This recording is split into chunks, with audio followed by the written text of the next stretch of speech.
আমার অনেক কালের বন্ধু সুবর্ণ, ওরই সাথে আমার ধারা স্রোতের এক ঘূর্ণিতে পাক খাওয়া বারবার।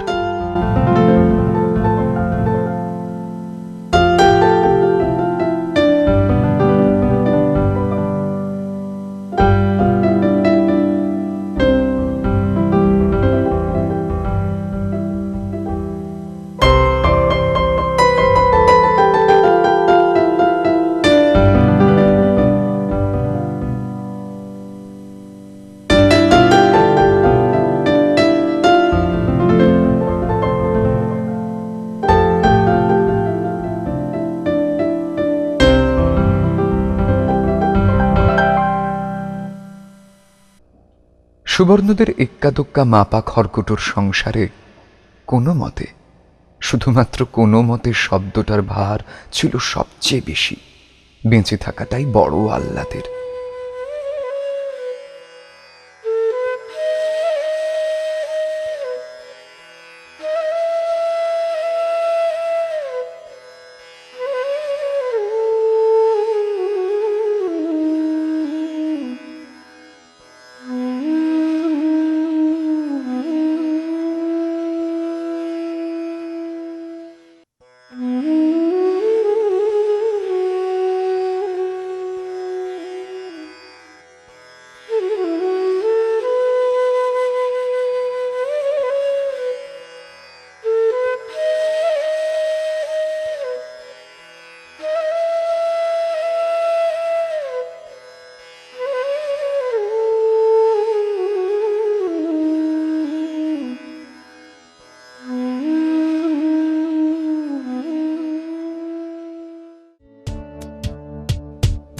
আমরা আর পাঁচজন বন্ধু যখন একসঙ্গে বসতাম, তখন কোন মোবাইলের কি মডেলের কি ফেসিলিটি, কার কম্পিউটার কি সাপোর্ট করে, কোন বাইকটার কালার কম্বিনেশন স্টাইল বেটার, এসব আলোচনা হতো বেশি। গান শোনার দরদের চেয়ে গান শোনানোর যন্ত্রটা ছিল আমাদের বেশি দরকারি। ভালোবাসা স্বপ্ন ছবি চোখে এঁকে যায়। সুবর্ণ চুপ করে বসে থাকত। কোনটা ওর ইচ্ছে আর কোনটা ওর বিতৃষ্ণা আমি বুঝিনি কোনোদিন।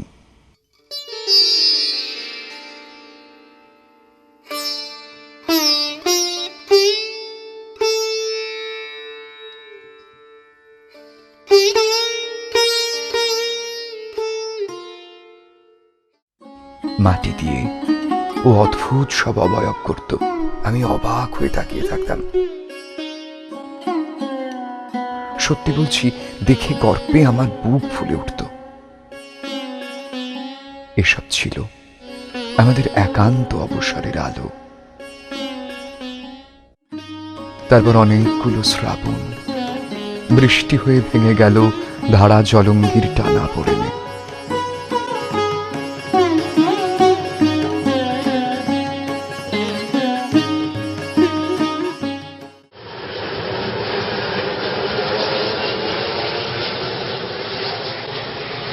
আমি মেধাবী, দেরি হলো না চাকরি পেতে। আমার ব্রাইট ফিউচার আমাকে উড়িয়ে নিয়ে গেল বিদেশে।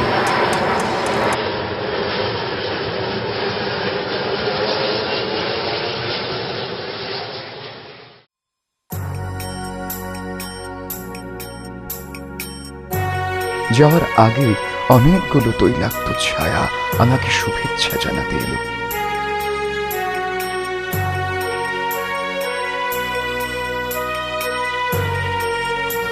সেদিনের সন্ধ্যায় সুবর্ণ কেমন যেন দূরে দূরে রয়ে গেল।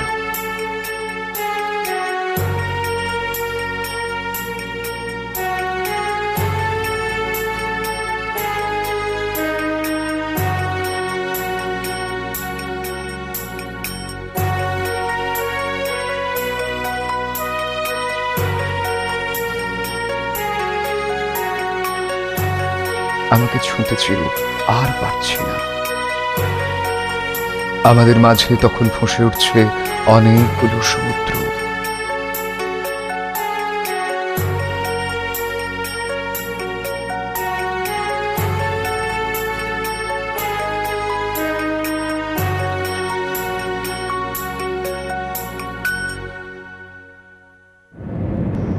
রাত্রির গভীর অন্ধকারে আমার প্লেন ছুঁয়ে ফেলল আকাশ। অসংখ্য আলোক বিন্দুর ক্রমশ বিলীনতায় মাটির পৃথিবীর বন্ধু আমার নিভে গেল ধীরে। ফেরালো না অনেকগুলো বছর। আমার জীবনের গল্পটা তাই একই রকম, বলার চেয়ে না বলা ভালো। মুক্ত বাঁচেই সময়ও লুকোনো যায়।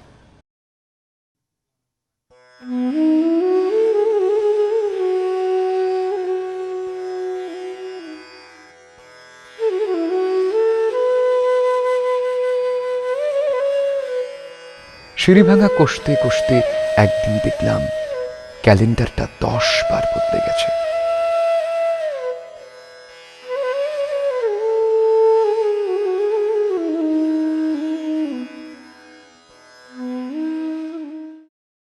ফিরলাম দেশে, সবার কথা শুনলাম, কেবল সুবর্ণ বাদে।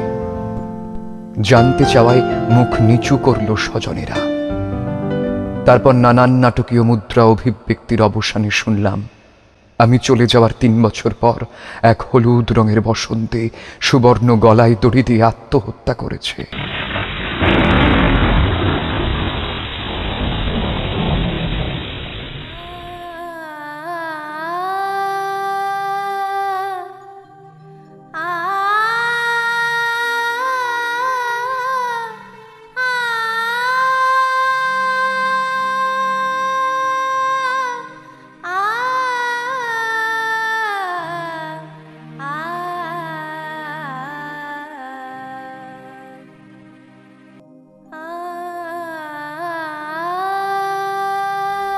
মৃত্যুর কয়েকদিন আগে আমার খোঁজ করেছিল সুবর্ণ।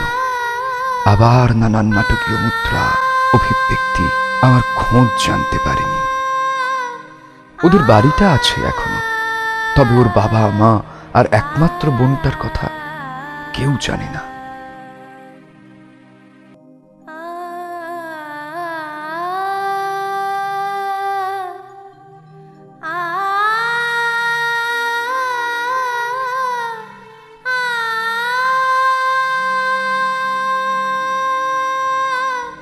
বিপন্নতা আসলে মাধ্যাকর্ষণকেও আলগা করে দেয়। ধ্বস্ত মানুষেরা তখন ছিটকে যায় পৃথিবীর বাইরে অনন্ত অশেষ ব্ল্যাক হোলের মধ্যে মিলিয়ে যাবার জন্যে নিরন্তর ক্ষয়িষ্ণু হতে হতে।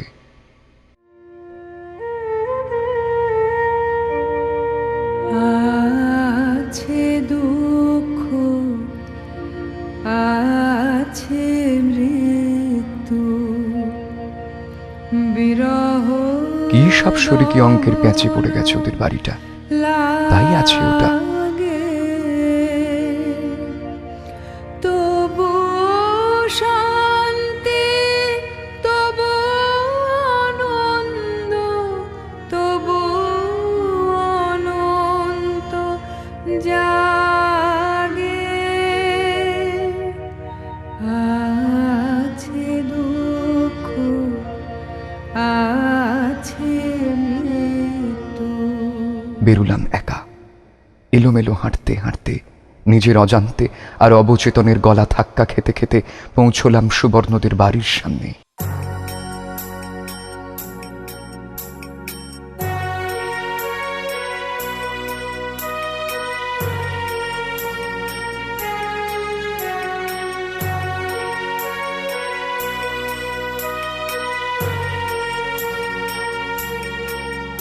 চারিদিকে আগাছা,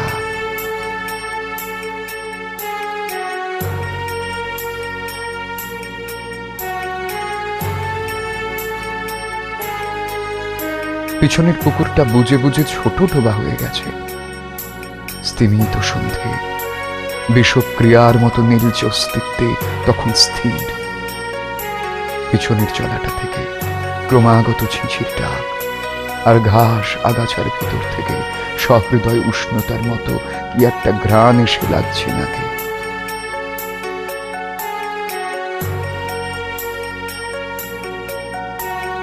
জঙ্গল ঠেলে ঢুকলাম ওদের বাড়িটার ভিতর।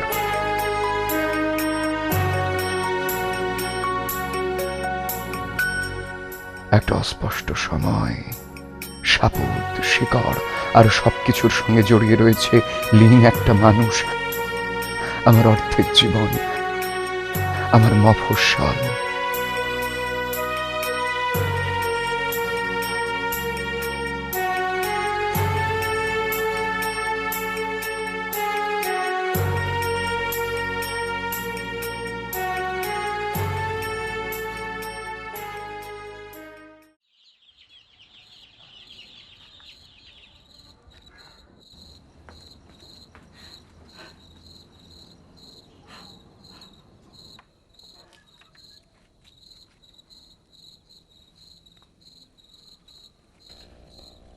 লাইটারের টর্চটা জ্বালতেই একটা তুঁতে রঙের আলো পড়ল দেয়ালে। তুঁতে রঙের আলো সরছে আমার চোখ বয়ে নিয়ে।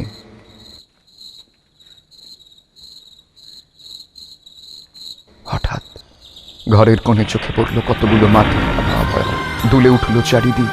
জীবনের অনেকগুলো চেনা বাঁক লাইটার টর্চের ক্ষীণ আলোয় মুহূর্তে জ্বলে উঠে আলেয়ার মতো নিভে গেল ক্ষণিকের মধ্যে।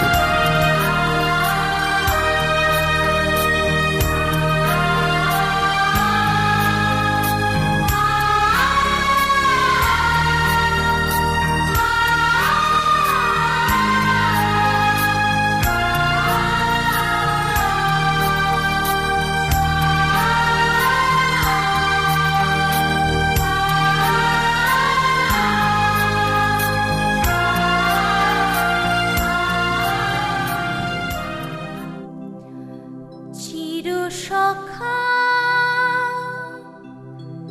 হে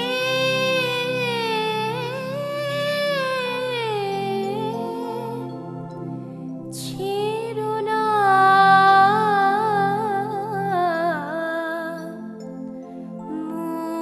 মোরে, ছেড়ো না সুবর্ণ, সখা। সুবর্ণ রে, তুই খুঁজে পেলি না আমাকে।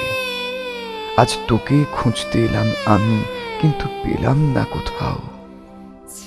সুবর্ণ একজন বন্ধু, হারিয়ে যাওয়া বন্ধু, যারা হারিয়ে যায় প্রতিদিন প্রতিদিন।